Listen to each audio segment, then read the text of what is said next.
puzzle. Hello guys, ngayong araw ay mag-unboxing tayo.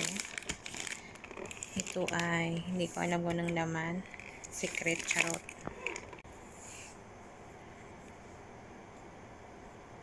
Ayun ay bubuksan na natin guys. Ito.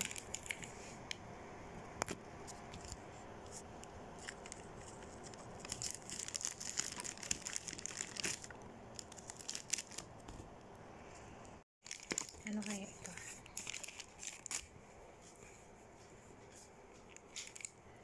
Yan po siya.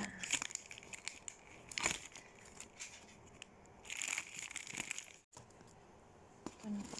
Bubuksan na natin. Tararan!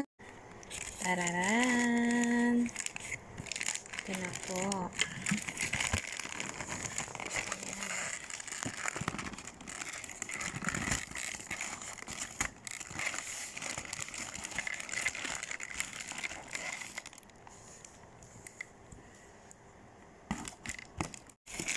Ang laman.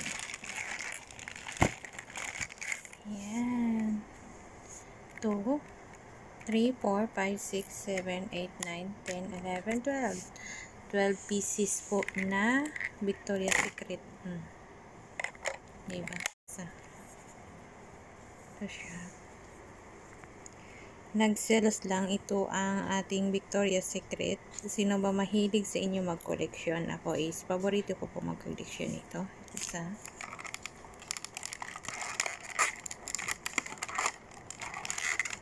Hindi matanggal. Yan. Victoria World Cake. Yun.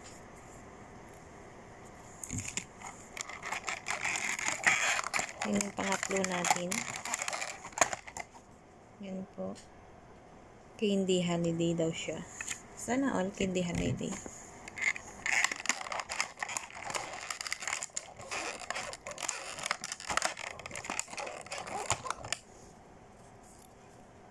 Yan. Sugar High.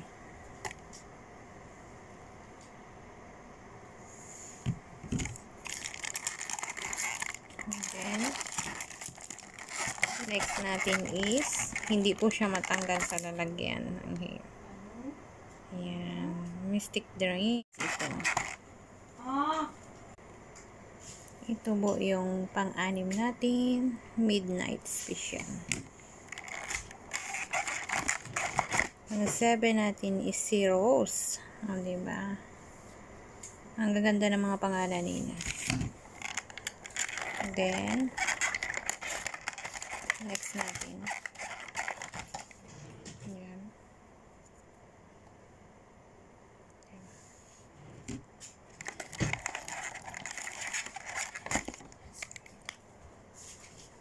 Pang ano na natin ito. 9. Yan. And then next. Ito na siya guys, diba? Midnight pa rin. Dalawa yung midnight Bakit naging dalawa ang midnight? Wala bang good morning? Charot. Yan o. Nag-grab yun na siya. Yan. Ano pala to siya ng ano guys ano ng body splash sa ano ng Victoria's Secret dito sa UAE. I-grab yun na guys kasi nung ano mahal pa siya kung iisa talaga yung bibilihin nyo, tag-iisa bilhin nyo kung hindi mag-sales. Nag-sales lang kasi sa Eid kaya ganun nakamura. Halos kalahati po ang sales nito. Kaya gin-grab ko na. And then, ganito. Ako ay addict po ako mag-koleksyon ng perfume na Victoria's Secret. Po yan. Hindi halata na addict sa Victoria's Secret, diba?